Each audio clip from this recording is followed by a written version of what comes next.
digital switch is the nationwide mass upgrade of the existing analogue copper-based telecoms infrastructure in the UK to the latest digital fibre optic based technology.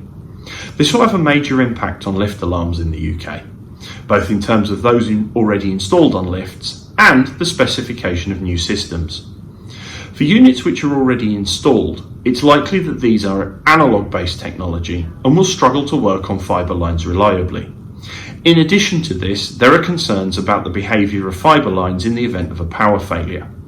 It's therefore important that clients understand what technology they have installed on their existing lifts and how they can upgrade it to the latest technology to ensure that those systems continue to function reliably and in compliance with the standards.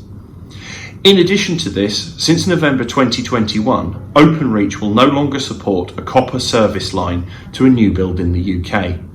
Therefore, when specifying new lifts into new buildings which are being built, it's important to understand the type of line these will be connected to and what the different connectivity options are. For more information on this, please see the digital switch section of the Avaya website. Thank you.